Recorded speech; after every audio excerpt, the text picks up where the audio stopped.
금 투자와 자금 출처에 대해서 한번 나눠드리도록 하겠습니다.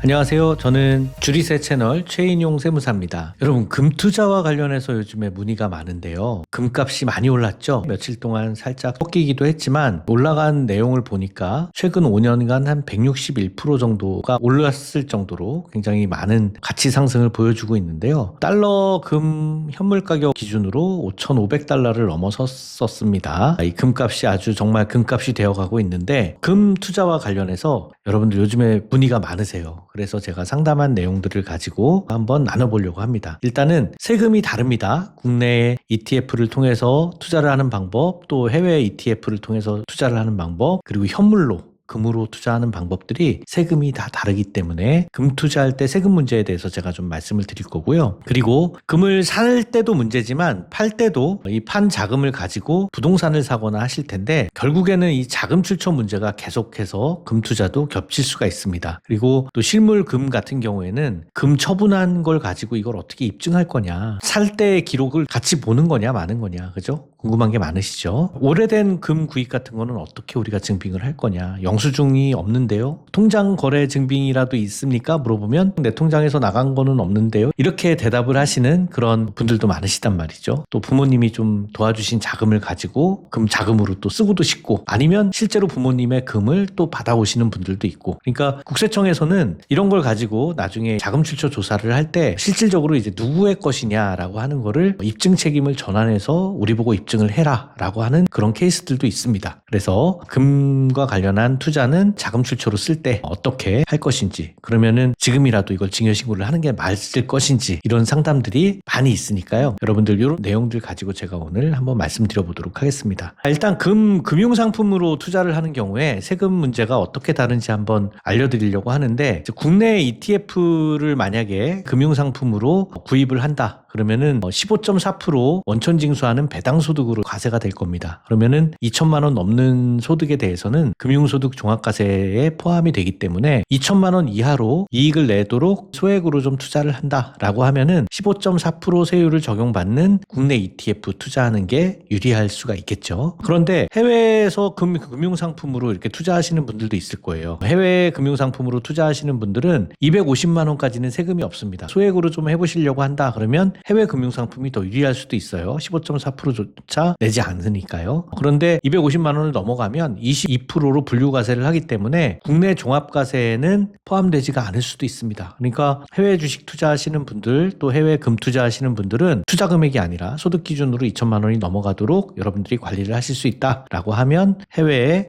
금융상품으로 투자를 하는 게 유리할 것 같습니다. 구간이 있으니까 그런 내용들을 좀 잘 알아놓으시면 좋겠고요. 문제는 이제 현물 금으로 투자하실 때는 원래는요, 부가가치세 10% 정도를 구입할 때 납부를 하고 세금계산서를 발행을 해줍니다. 그렇게 구입하시는 분들도 있죠. 저희 직원들이 10년 동안 근속을 하면 이제 금 같은 걸로 직원들한테 보상을 해주는데 세금계산서를 다 발행을 해주더라고요. 그런데 뒷금이라고 해서 세금계산서를 발행을 해주지 않고 그냥 현금으로만 거래를 하시는 곳들이 있는 것 같아요. 그래서 이런 데에서는 부가가치세를 납부를 하지 않는 그런 경우가 있습니다. 그러면 이게 무슨 문제가 생기냐면요, 나중에 금 투자한 거를 입증하기가 어려워져요. 그래서 금을 투자해서 이익이 나서 그걸 가지고 부동산을 구입하려고 하는데 자금 출처 문제가 나타납니다. 이거 어디서 난 금이냐? 어려운 문제가 나오죠. 그래서 자녀들이 이제 현금을 통해서 만약에 금을 구입한다든지 하는 경우에 상속세 조사를 통해서 부모님 돈에서 빠져나간 건 없는지, 이런 것들을 통장 거래 내역을 10년간 보다 보면은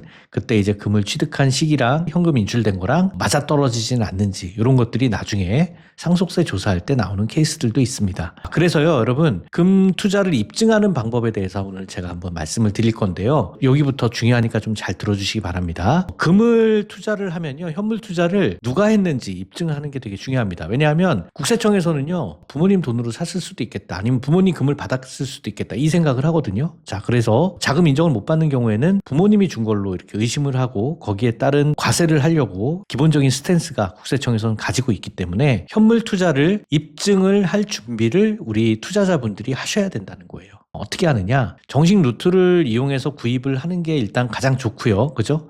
부가가치세 10% 내고서 하시면은 내가 요 시기에 금을 구입을 했다라는 게 입증이 되겠죠. 그리고 금 구입할 때 현금으로 그냥 주고 사게 되면은 이게 참 입증하기가 나중에 어려워요. 그러니까 금액을 크게 투자하시는 분들은 계좌이체를 통해서 구입을 하시는 게 낫다는 겁니다. 적게 투자하시는 분들은 자금으로 입증할 일이 없겠지만 우리가 적어도 부동산을 구입했다 이런 정도로 금 투자하시는 분들은 적게는 몇 억부터 많이까지 이렇게 투자하시는 분들이 있기 때문에 어느 정도 억 단위 이상 구입하시는 경우에는 계좌이체를 통해서 내가 이 자금으로 산 겁니다 라고 입증을 해놓는 게 좋다는 거예요. 근데 그게 어디까지 범위냐면 구입하시는 분의 매년 소득 신고한 범위 내에서 해야 된다는 겁니다. 그러면 국세청이 인정하는 인정소득이 어디까지냐? 여러분들 급여나 소득 신고해놓은 그 부분만 가지고 생각하시는 분들이 많은데요. 그게 아니라는 거예요. 급여나 소득으로 여러분들이 1억을 벌었다라고 신고를 하더라도 카드로 한 달에 200~300씩 쓴다 그래서 3,000 썼다. 또 차량도 뭐 자주 바꿔서 한 2,000씩 쓴다라고 하면은 카드 사용 또 자산 구입한 내역들 모두 빼면은 1억 벌어도 5,000 썼으니까 5,000밖에 인정이 안 된다는 겁니다. 그러니까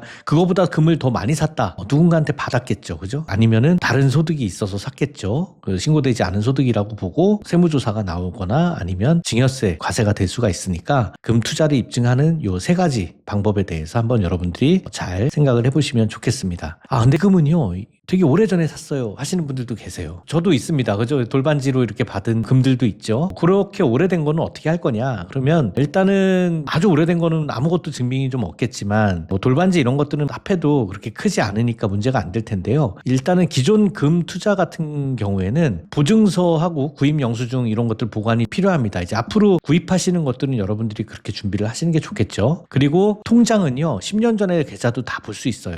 그러니까 금을 내가 요때쯤에 샀다라고 하는 거가 구입할 때 출금 날짜하고 보증서의 날짜가 비슷하게 유사한지 이런 것들을 통해서 예전에 금 투자한 것이다 라고 이렇게 입증을 하는 그런 케이스들이 있습니다. 그래서 금 현물 수익 실현할 때 이거 통장으로 입금을 해도 됩니까? 출처가 불명확한데 이거 어떻게 해야 됩니까? 금 처분할 때 통장 입금할 때 문제도 여러분들이 고민을 많이 하시는 것 같아요. 그런데 이제 금을 현물로 해서 통장으로 입금한다는 건 이제 수익 실현을 하는 거죠. 그런 경우에 대부분 부동산을 사기 위해서 금을 처분하시는 케이스들이 많습니다. 그래서 여러분들이 자금 출처 조사 대비로 금을 처분하실 때 자금 조달 계획서를 작성을 하게 되는데요. 자금 조달 계획서 양식을 제가 한번 보여드리면 이렇게 자기 자금 부분하고 차입금 이렇게 나눠지게 돼 있습니다. 그래서 여러분들이 부동산을 사시게 되면 금융기관 예금액이 얼마인지, 주식 채권 매각 대금이 얼마인지, 또 증여나 상속으로 받은 건 없는지, 부동산 처분한 대금 이런 것들은 다 자기 자본으로 봐요. 그런데 현금 등 그 밖의 자금이라고 해서 여기에다가 금액을 쓰시게 되면요. 요 빨간색 부분은 국세청이 눈여겨보는 부분이라고 보시면 돼요.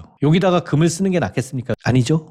그렇게 되면은 나 좀 조사 좀 해주세요 라고 얘기를 하는 거하고 비슷한 그런 결과가 될 수가 있기 때문에 현금이나 그 밖의 자금에다가 내용을 많이 쓰시지 마시고 차라리 이제 부동산 구입하시기 전에 판 대금이 있다면 주식이나 채권에다가 미리 옮겨 놓으셨다가 주식 채권 매각 대금으로 자금을 쓰시는 게 오히려 좀 안전합니다. 그리고 또 이제 차입금 중에서는요. 금융기관 대출의 주택담보대출이나 신용대출 이런 것들은 뭐 투명하게 은행에서 보증을 해주는 거니까 자금 출처로는 굉장히 유리한 그런 내용이고요. 또 회사 지원금 같은 것도 쓸 수가 있습니다. 임대보증금도 마찬가지죠. 근데 그 밖에 차입금이라고 해서 가족들한테 금을 받았거나 아니면은 가족들이 빌려준 자금이라거나 이런 것들이 들어오게 되면 좋지가 않아요. 그러니까 금을 가지고 여러분들이 자금을 만들더라도 안전한 차입금을 위주로 쓰시고 그 밖의 차입금이나 아까 그 자기 자금 중에서 현금 이런 것들이 좀 드러나지는 않도록 해주시는 게 좋겠다라고 말씀을 드리고 정리를 하도록 하겠습니다. 경우에 따라서 우리가 금 투자하는 금액도 증여세 신고를 제대로 하면서 활용하시는 게 좋을 수도 있습니다. 자녀들이 요즘에 금 투자 관심도 가지고 많이 해서 우리 자녀는 요거를 제대로 증여를 해주도록 하겠다라고 하시는 경우에 증여세가 너무 많아서 부담된다 하시는 분들은요. 이렇게 한번 해보세요. 증여가액이 5억 정도면요. 성년인 자녀는 기본공제 5천만 원을 해주는데 신혼 출산하게 되면 1억 정도를 더해줘서 1억 5천을 받을 수가 있습니다. 그죠? 그리고 배우자의 가족에서도 그렇게 해준다라고 하면 양가에서 3억까지 가능하죠. 그리고 크로스로 기타 친족으로 사위 며느리까지 주게 되면 또 1,000만 원까지 공제가 되니까 양가에서 그렇게 주게 되면 한 3억 2천 정도까지는 세금 없이 줄 수도 있습니다. 근데 일단은 한 자녀한테 주고 5천만 공제를 해주는 걸로 저희가 계산을 해봤는데요. 그럼 증여과표가 4억 5천이 되고 세율이 20%가 돼서 누진공제 계산하면 증여세금이 8천입니다.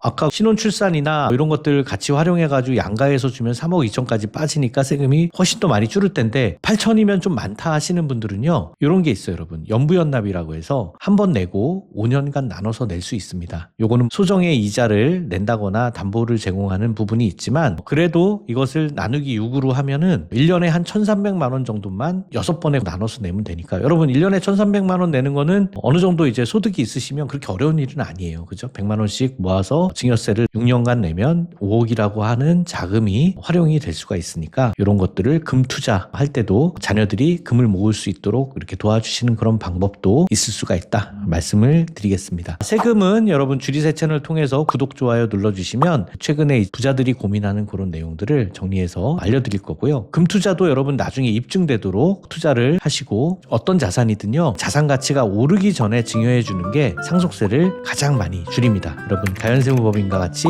상담하시고 절세하시기 바라겠습니다. 감사합니다.